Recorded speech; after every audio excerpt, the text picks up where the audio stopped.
Assalamualaikum students, my name is Fizza Sana and I am here for geography for class 7. Today is our lecture number 9. बेटा आज हम जो chapter लेकर चल रहे हैं उसको हमने लास्ट लेक्चर में स्टार्ट किया हुआ है, that is your chapter number 4 atmospheric temperature.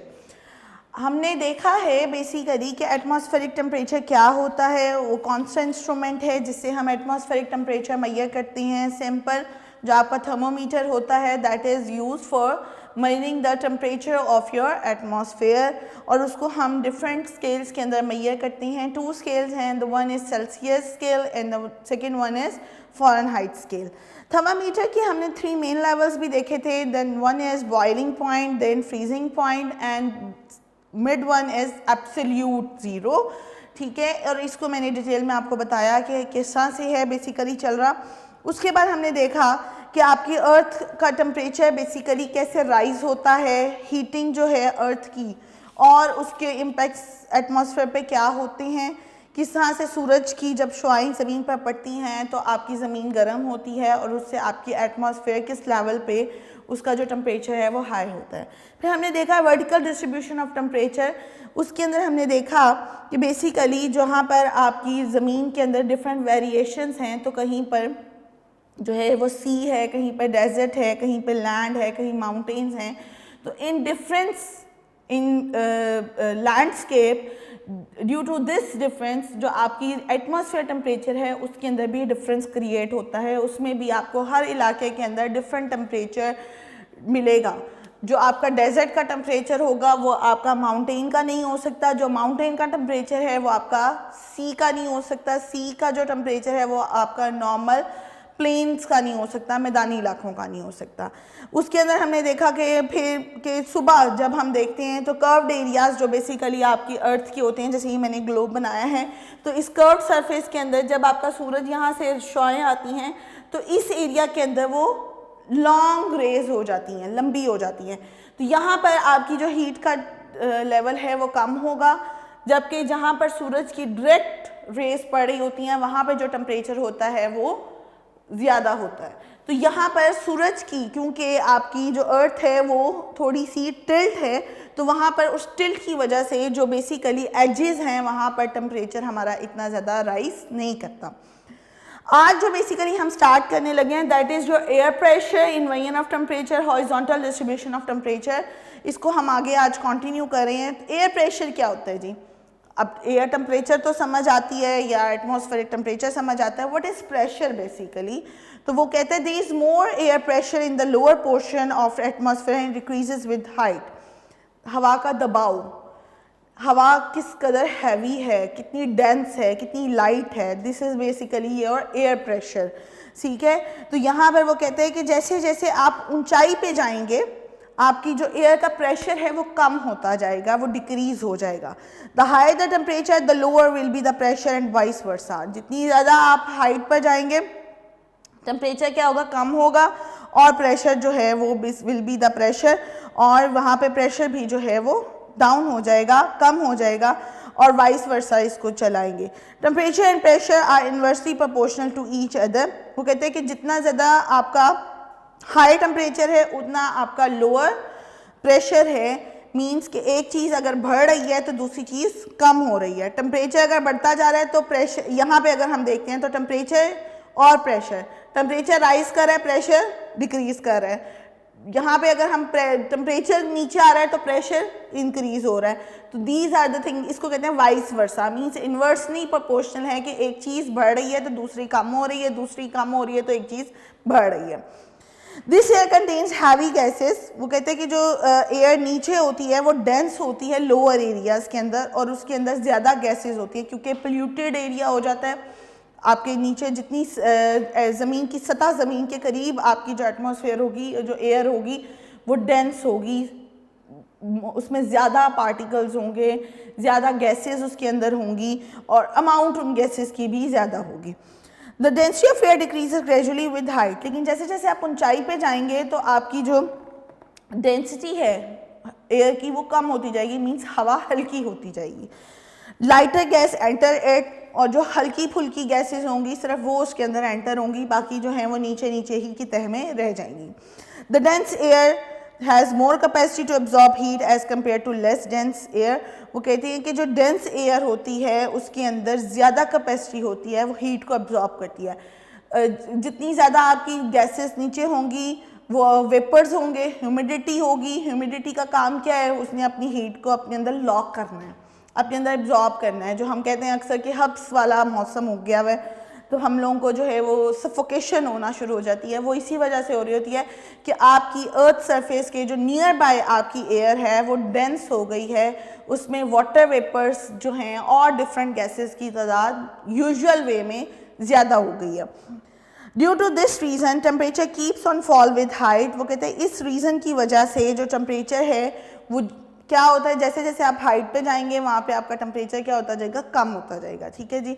Inversion of temperature हम देखते हैं। इन्वर्जन ऑफ टेम्परेचर बेसिकली उलट। अब उलट टेम्परेचर कैसे है और इसका रीज़न क्या है? कहते हैं कि कुछ एरियाज़ ऐसे हैं जहाँ पर अगर हम देखें तो वो जो हमने अभी बात की कि इन्वर्सली प्रोपोर्शनल होता है कि टेम्परेचर बढ़ रहा है, प्रेशर कम हो रहा है, टेम्परेचर कम हो रहा है, प्रेशर ज़्यादा हो रहा है। ये वाला प्रोसीजर इन्वर्ट हो जाता है, उलट हो जाता है। Reason vertical distribution of temperature explains that temperature decreases with height. Okay, जो वर्टिकल डिस्ट्रीब्यूशन है वो बताती है कि टेम्परेचर जो है वो हाइट के साथ डिक्रीज हो रहा है। ठीक है, but at certain places it reverse and temperature rises with height. लेकिन कुछ मुकामात पे ऐसा नहीं है, बल्कि वहाँ क्या होता है कि जैसे जैसे आप हाइट पे जा रहे हैं टेम्परेचर बढ़ रहा है, इंक्रीज हो रहा है। If the temperature at Earth's surface is 5 degrees Celsius, then it is 7 degrees Celsius above this point. एक मुकाम आया है जहाँ पर ज़मीन का जो टेम्परेचर है वो 5 डिग्री सेल्सियस है, लेकिन अगर हम ज़मीन से ऊपर को जाते हैं, आबो हवा अपनी जो एटमॉस्फेयर को देखते हैं, तो एटमॉस्फेयर का टेम्परेचर 7 डिग्री सेल्सियस है। जबकि अभी तो हमने ये बात की है कि जैसे जैसे हम ऊपर जाएंगे टेम्परेचर क्या होगा, कम होगा। लेकिन यहाँ पर उलट हो रहा है, इन्वर्जन है। क्या क्यों है वो अगला रीज़न हम देखते हैं। Sometimes during winter season after the sunset the weather becomes clear. In this situation Earth's heat releases rapidly and its surface becomes very cold. मतलब अक्सर सर्दियों के मौसम में ऐसा होता है कि जैसे ही सूरज गरूब होता है, वेदर जो है वो क्लियर हो गया, सूरज गरूब हो गया, ठंडा ठंडा मौसम हो गया। इस सिचुएशन में अर्थ जो है वो अपने अंदर से हीट को फौरी तौर पे रिलीज़ कर रही होती है, बाहर निकाल रही है। अब इससे क्या हो रहा है कि अर्थ अपने अंदर से हीट को रिलीज़ कर रही है और अर्थ का टेम्परेचर क्या हो रहा है, डाउन, कम हो रहा है। और हीट रिलीज़ होके कहाँ जा रही है, ऊपर एटमॉस्फेयर में। अब उलट हो गया ना, अर्थ का टेम्परेचर कम है और जैसे जैसे आप ऊपर जा रहे हैं टेम्परेचर थोड़ा राइज है, बहुत ज़्यादा राइज नहीं है लेकिन वो राइज है। ठीक है, वो कहते हैं as the air near earth surface touches the cold surface it also becomes cold. तो वो क्या हो रहा है कि जैसे जैसे वो ज़मीन की सतह के ऊपर हवा जो है वो टच हो रही है, वो ठंडी ठंडी है, लेकिन उसके ऊपर जो हवा जा चुकी हुई है वो गर्म है। But the air above it remains comparatively hot and light in weight. लेकिन वो जो ज़मीन के साथ जुड़ी हुई हवा के बाद अगर हम ऊपर वाली हवा की बात करते हैं तो उसका टेम्परेचर सतह ज़मीन के करीब वाली हवा से ज़्यादा है, फर्स्ट थिंग, और वो वेट में भी हल्की है, इसीलिए ऊपर चली गई है। ठीक है, हॉरिजॉन्टल डिस्ट्रीब्यूशन ऑफ टेम्परेचर को हम कैसे देखते हैं जी। हॉरिजॉन्टल डिस्ट्रीब्यूशन ऑफ टेम्परेचर में हमने देखना है बेटा, ये देखें मैंने ये बनाया है हॉरिजॉन्टल डिस्ट्रीब्यूशन, मीन्स ये वर्टिकल होती है, this is the horizontal distribution. ठीक है, इसको हम देखते हैं, हम अर्थ को डिवाइड करते हैं इन द हॉरिजॉन्टल पोजीशन, कि आपकी अर्थ जो कि थोड़ी सी टिल्ट है, सन रेज कैसे उसके ऊपर पड़ती हैं और उसकी वजह से वो कितने पार्ट्स में डिवाइड हो रही है और उसकी वो डिवीजन जो है वो डिस्ट्रीब्यूशन वो किन बेसिस पर है। ठीक है, equatorial region remain hot through out the year and average temperature is 32 degrees Celsius and on contrary Arctic regions remain very cold and temperate. अब होता क्या है कि बेसिकली जो आपका ये इक्वेटोरियल रीजन है, दिस वन, ठीक है, जो इक्वेटर के करीब का रीजन है, ये बेसिकली क्योंकि हमने बात की थी कि सूरज जो है वो बेसिकली आपका इस लेवल के ऊपर आता है, इस तरह से उसकी रेज आ रही हैं। ठीक है, तो यहाँ पर अगर हम बात करते हैं तो वो जो सारे रीजन्स में जो आपका इक्वेटोरियल रीजन है ये बाकी रीजन की निस्बत क्या होता है, ये गर्म होता है। इसका एवरेज टेम्परेचर तकरीबन 32 डिग्री सेल्सियस रहता है। इसके बाद वो कहते हैं कि ऑन कॉन्ट्ररी, यानी इसके उलट अगर हम देखें तो Arctic regions remain very cold and temperature remains below freezing point. वो कहते हैं कि जो आर्कटिक रीजन्स हैं, मीन्स जो आपके इसके यहाँ पर रीजन्स आ रहे हैं, ये इसके कंपैरेटिवली कोल्ड रीजन्स कंसीडर किए जाते हैं और इनका टेम्परेचर जो है वो अक्सर फ्रीजिंग पॉइंट पे भी चला जाता है। यानी अगर हम पोल्स पे जाएं तो ये वाले जो एरियाज़ हैं, हमें यहाँ पर इलाकों में सारा साल बर्फ़ ही मिलेगी। यहाँ पर सूरज की शुआएं अक्सर ऐसे एरियाज़ मिलेंगे जिनमें सूरज सारा साल ही, वहाँ पर सूरज की शुआएं रेज वहाँ पर नहीं पड़ती हैं। On the basis of horizontal distribution of temperature, the surface of Earth is divided into 3 zones. अगर हम इस horizontal distribution को देखते हैं तो इसके मुताबिक जो जोग्राफर्स हैं वो बेसिकली इसको 3 पार्ट्स में डिवाइड करते हैं और वो पार्ट्स हैं, the 1 is tropical zone, number 2 temperate zone और नंबर 3 टॉरेट जोन। ठीक है, अब आप थोड़ा सा इसके नाम से जो है वो थोड़ा सा इसको याद रखें। ट्रॉपिकल मीन्स वो एरियाज़ जहाँ पे आपको मिक्स सीज़न मिलते हैं। मिक्स मीन्स ज़्यादा आपका समर होगा और विंटर पार्ट होगा मगर वो थोड़ा होगा। ठीक है, फिर आप कहते हैं टेम्परेट जोन्स। टेम्परेट जोन्स वो हैं जहाँ पे ना ज़्यादा सर्दी है ना ज़्यादा गर्मी है, ड्यूरेशन ऑलमोस्ट सेम ही रहता है।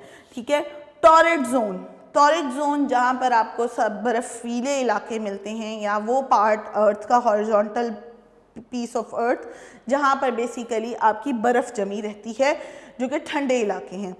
ट्रॉपिकल जोन, इसको देखें जी, it is hot region which extend on both sides of equator. It extend from the tropic of cancer 23.5 north on northern side to the tropic of capricorn 23.5 on south.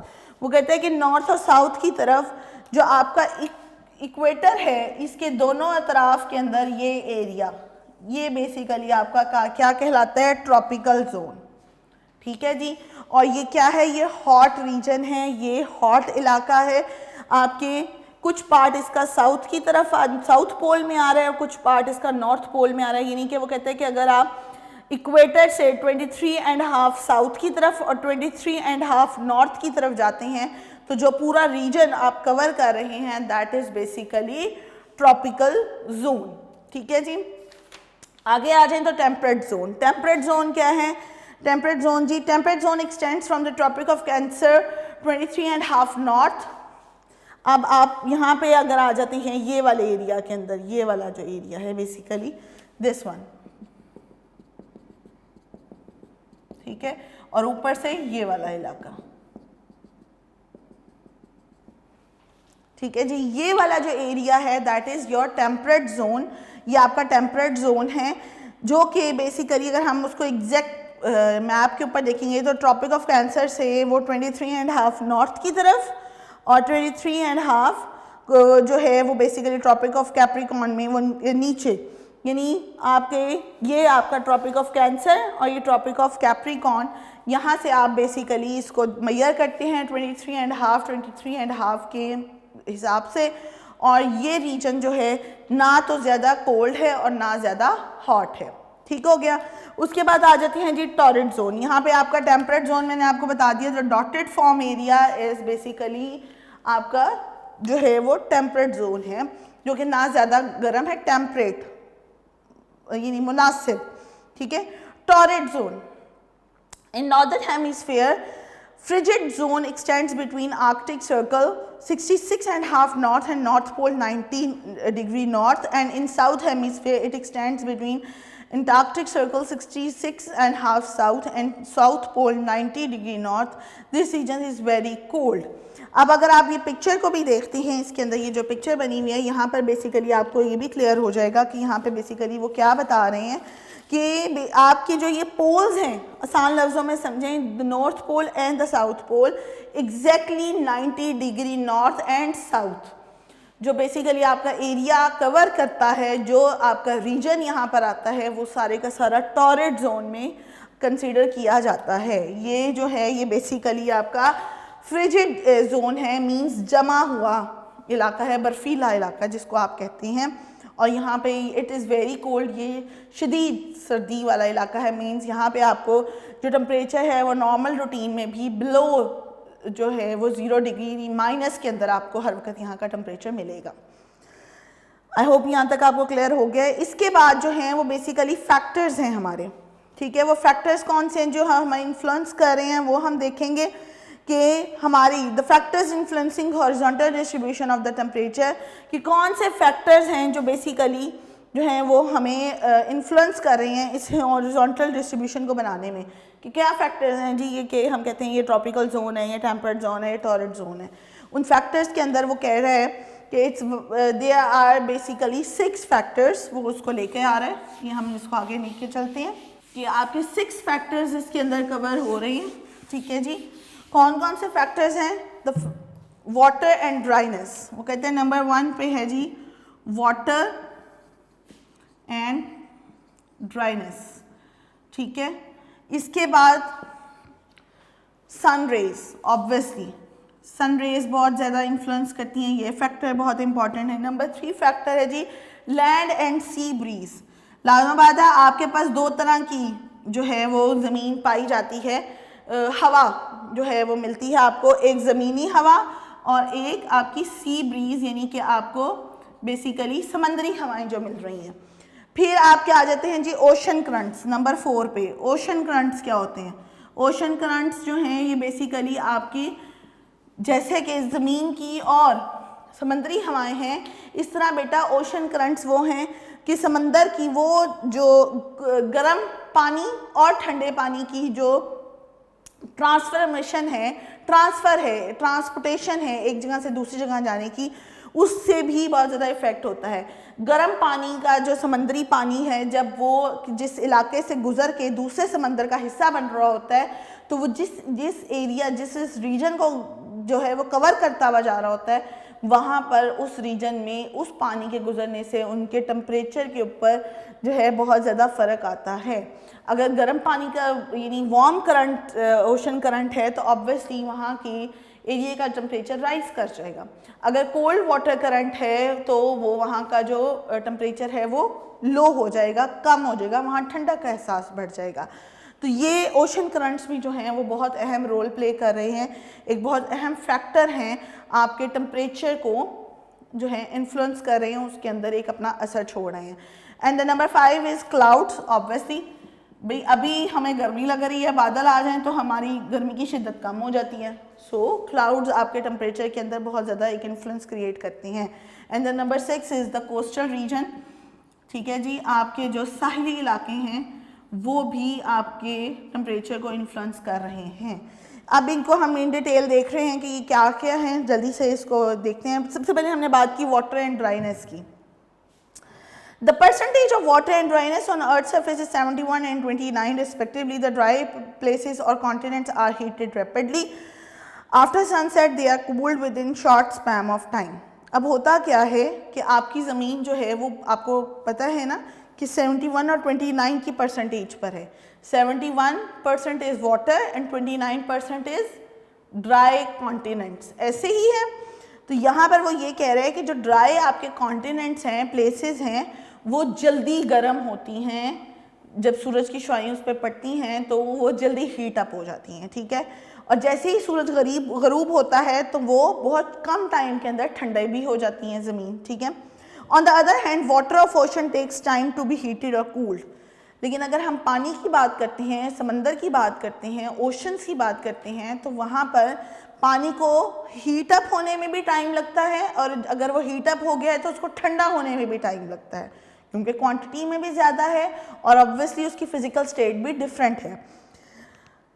During summer the dry places become much hotter then the water area. वो कहते हैं अगर हम गर्मियों की बात करते हैं तो समंदरी इलाकों की निस्बत या समंदरी पानी की निस्बत या वो इलाके जहाँ पर समंदर करीब हैं वो गर्मियों में बनिस्बत ड्राई प्लेसेस के कम गर्म होते हैं। ड्राई एरियाज़ आपके ज़्यादा गर्म होंगे। जैसे अभी हमें मैदानी इलाकों में गर्मी का एहसास ज़्यादा होता है, हमें यहाँ पे जल्दी गर्मी फील होती है क्योंकि सूरज बहुत ज़्यादा तेज़ी से इसको गर्म कर देता है और हमें गर्मी की शिद्दत ज़्यादा फील होती है बनिस्बत उन एरियाज़ के जहाँ पर साहिल समंदर है वो एरियाज़ जो हैं वो इतनी जल्दी हीट अप नहीं होते, वहाँ पे हमें हीट इस लेवल के ऊपर फील नहीं होती।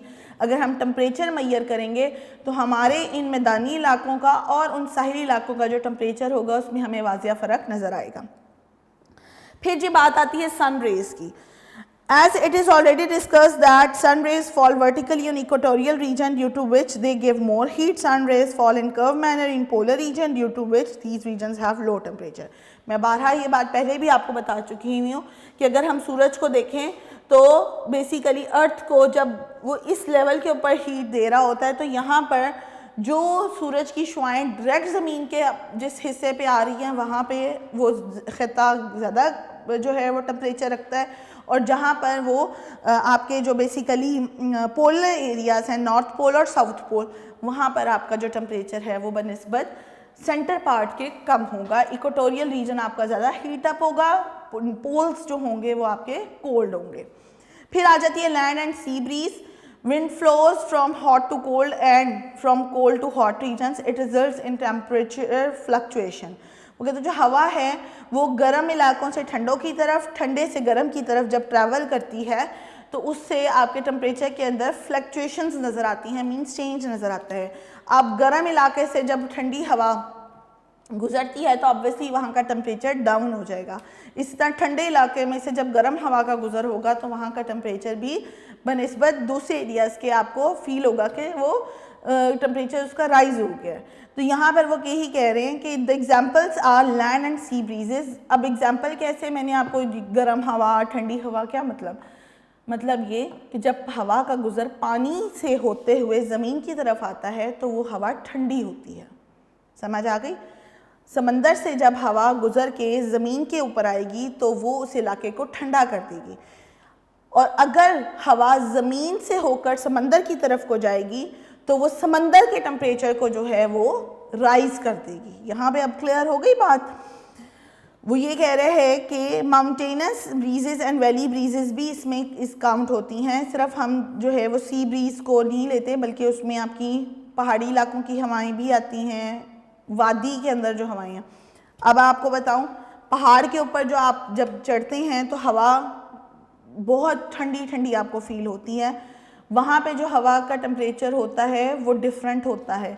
अगर आप उस पहाड़ से नीचे उतर आए हैं और आप एक वादी में आ गए हैं, वैली में आ गए हैं और आसपास उसके पहाड़ हैं, अब आप देखें कि पहाड़ ऊंचे हैं और वैली बीच में है, वादी बीच में है, तो उसके टेम्परेचर में और माउंटेन के टेम्परेचर में बहुत ज़्यादा डिफरेंस होगा। वहाँ पर आपको जो ठंड का एहसास हो रहा है वो शायद आपको वादी में, वैली के अंदर वो ठंडक का एहसास नहीं होता। पहाड़ की चोटी के ऊपर आपको बर्फ़ जमी नज़र आएगी, लेकिन अक्सर वैली के अंदर जो है वो पानी बह रहा होता है, बर्फ़ नहीं जमी हुई होती है। यहीं से आप टेम्परेचर का अंदाज़ा कर लें। इसी तरह वो कहते हैं although there is no coldness in Karachi but sometimes cold breezes of Quetta hit Karachi and there is coldness. वो कहते हैं कि वैसे तो अगर हम कराची की बात करें तो वहाँ पे हमें कोल्ड ब्रीजेज नहीं मिलती, लेकिन अक्सर जब कोयटा के पहाड़ी इलाकों से ठंडी हवाएं कराची में दाखिल होती हैं तो वो वहाँ पर ठंडक का बाइस बनती हैं, वहाँ का टेम्परेचर कम करने में हेल्प करती हैं। फिर आ जाती हैं जी आपकी ocean currents. Ocean currents also travel from hot to cold and from cold to hot regions, जैसे कि सी ब्रीज या लैंड ब्रीज ट्रेवल करती है। इसी तरह मैंने आपको बताया कि ये ओशन करंट्स भी ट्रेवल करते हैं। When a hot wave reach a cold area, जब गर्म जो है वो लहर पानी की जो है वो ठंडे इलाकों से गुजरती है, वहाँ का टेम्परेचर वो राइज कर देती है। For example, when a hot wave of northern Atlantic ocean reaches the coast of western Europe, it increases its temperature and this cause does not freeze even in winters. अब यहाँ पे आप ध्यान दें कि वो कहते हैं कि जब नॉर्थ अटलांटिक ओशन की लहर जो है वो वेस्टर्न यूरोप के साहिल पर से गुजरती है तो वो वहाँ का टेम्परेचर राइज़ कर देती है, इतना राइज़ कर देती है कि अक्सर सर्दियों में भी वहाँ का पानी जमता नहीं है। हालांकि बर्फ़ जमी हुई होगी बाहर, लेकिन समंदर के अंदर पानी नॉर्मल टेम्परेचर में होगा, वहाँ पे बर्फ़ नहीं जमेगी। Similarly cold currents reduce temperature of hot regions. वो कहते हैं इसी तरह जो आपके कोल्ड करंट्स हैं वो किसी हॉट इलाके से गुजर रहे हैं, हॉट खित्ते में से, रीजन में से गुजर रहे हैं, वहाँ का टेम्परेचर वो कम कर देंगे। For example, when Canary current moves along western coast of Africa, it reduces its temperature. कि जब कैनरी की जो लहर है वो गुज़रती है आपके अफ्रीका के साहिल समंदर से, तो वो वहाँ के टेम्परेचर को कम कर देती है, क्योंकि कैनरी जो है वो कोल्ड वाटर वेव है, ठीक है। फिर आ जाते हैं जी क्लाउड्स, बादल। Clouds reflect most of sun rays and allow a few sun rays to reach earth. जब बादल आसमान पर आ जाते हैं तो सूरज की शुआओं के दरमियान में वो खलल पैदा कर देते हैं और सूरज की शुआएं उस लेवल के ऊपर आपकी ज़मीन को गर्म नहीं कर पाती हैं। It reduces the temperature of earth, जिसकी वजह से आपकी अर्थ का टेम्परेचर रिड्यूस हो जाता है। Therefore the cloudy areas have low temperature, जिसकी वजह से जो बादल वाले इलाके हैं, जहाँ पर बादल आ जाते हैं, वहाँ का टेम्परेचर कम होता है। फिर आ जाए जी कोस्टल रीजन की बात। Coastal regions do not become hot even if they are near equator. वो कहता है कि चाहे आपके जो साहिली इलाके हैं, कोस्टल रीजन, समंदरी इलाके, ठीक है, समंदर के पास जो आपकी लैंड्स हैं, वो चाहे इक्वेटर पे, इक्वेटर का अगर आपको याद है तो मैंने क्या कहा था कि इक्वेटर के आसपास के एरियाज क्या होते हैं, हॉट होते हैं। लेकिन अगर वो कोस्टल रीजन्स हैं, यानी वो समंदरी इलाके हैं, तो चाहे वो इक्वेटर पे हैं, वो अपना टेम्परेचर मॉडरेट उनका होता है। वहाँ पे वो गर्मी या बहुत सर्दी दोनों ही चीज़ें नहीं होती, वो बैलेंस्ड होता है, ठीक है। It is due to the sea breeze, क्योंकि वहाँ पे क्या आती हैं, सी ब्रीज, अभी हमने ऊपर पढ़ी है, ठीक है। वो एग्जांपल दे रहा है कि कराची जो है उसका temperature through out the year अगर हम देखें तो वो मॉडरेट होता है, ना बहुत सख्त सर्दी ना बहुत ज़्यादा सख्त गर्मी वहाँ पर आती है। जबकि अगर हम लाहौर की बात करें, क्योंकि आपके लाहौर के साथ कोई समंदर नहीं लगता, तो यहाँ पर जो है वो आपको टेम्परेचर जो है वो गर्मियों में शदीद गर्म और सर्दियों में शदीद सर्दी आपको फील होती है, ठीक है। इसमें फिर एक वर्ड आ रहा है जी आगे, आइजोथर्म, ठीक है, बहुत इंपॉर्टेंट चीज़ है आइजोथर्म्स। इससे रिलेटेड आपका शॉर्ट क्वेश्चन भी होगा, तो आप देखें आइजोथर्म्स क्या होते हैं। Isotherms have to mention the horizontal distribution of temperature. These lines drawing the areas of same temperature on the map. These lines are mostly parallel to latitudes. They are inclined towards equator in summer, inclined towards poles in winter. In southern hemisphere, the water area is large as compared to dry area. Hence, in this hemisphere, in summer and winter, these lines are parallel without any prominent curve. इसको समझने के लिए बेटा सबसे पहले तो आप ये फ़ौरन से ये देखें, पेज नंबर 42 पे ये मैप एक आपको नज़र आ रहा है, ये लाइन्स बनी हुई हैं, ठीक है। अब ये लाइंस जो हैं और ये कलर्स जो हैं, ये बेसिकली उन इलाकों को शो कर रही हैं जो सेम टेम्परेचर रखती हैं, ठीक है। हो सकता है आज गर्मी के मौसम में, आज के दिन में जो टेम्परेचर लाहौर का है वो जी कहीं पर आपके इंडिया में किसी इलाके के अंदर भी हो, तो वो क्या करते हैं कि फिर लाहौर को इंडिया के उस इलाके से मैच कर देंगे। फिर हो सकता है बांग्लादेश के अंदर भी कोई एरिया ऐसा हो जिसका टेम्परेचर सेम हो, तो वो बांग्लादेश को भी लाइन मैच करती भी जाएगी। तो इस तरह से ये पूरे ग्लोब के अंदर जो जो एरिया सेम टेम्परेचर का होगा उसको वो लाइन के साथ जोड़ते जाएंगे। हाँ, ये लाइंस बनाने के लिए वो कहते हैं कि किस तरह बनाई जाती हैं, ये हॉरिजॉन्टल डिस्ट्रीब्यूशन है, मींस इस तरह ये लाइंस बनाई जाती हैं। टेढ़ी इस वजह से हो जाती है कि कोई इलाका यहाँ पे है, कोई यहाँ पर है, कोई यहाँ पर है, कोई यहाँ पर है, तो उसको जब वो मैच करना शुरू करते हैं तो वो लाइंस थोड़ी सी जो है वो सीधी सीधी नहीं बनती, वो बल्कि थोड़ी सी टेढ़ी मेढ़ी बनती हैं, ठीक है। ये क्लियर हुआ। अब जी बनती कैसे हैं और इनमें डिवीजन, जैसे कि मैंने आपको बताया था साउथ पोल है, नॉर्थ पोल है, ठीक है।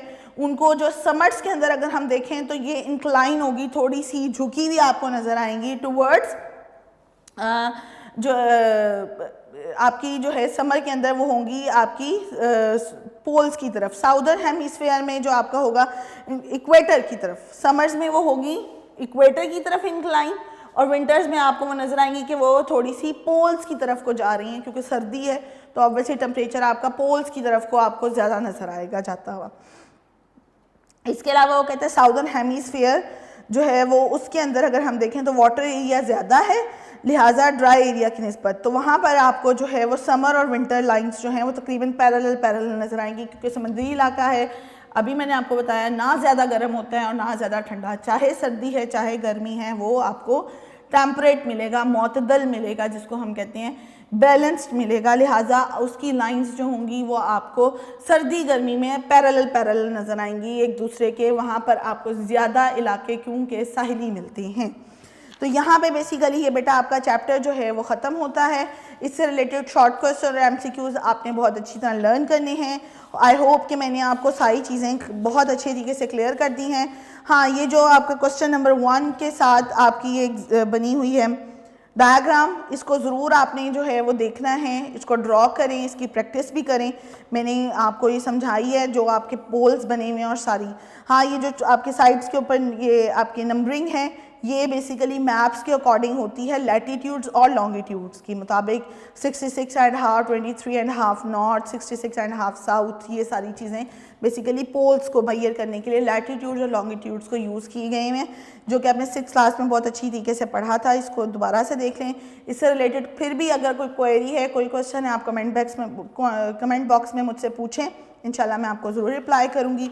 अपना बहुत ज़्यादा ख्याल रखें और अपनी लर्निंग पे फोकस करें, अपनी पढ़ाई को बहुत ज़्यादा बेटा इसके साथ इन टच हो जाएं, वरना जो गैप क्रिएट हो रहा है ये फिर कवर करना बहुत ज़्यादा मुश्किल हो जाएगा। आई होप कि आप इस चीज़ को साथ साथ लेके चल रहे हैं। अपनी रूटीन को बेहतरीन बनाएं, सेफ़ रहें, अपने घरों में रहें, अपना ख्याल रखिए। अल्लाह हाफ़िज़।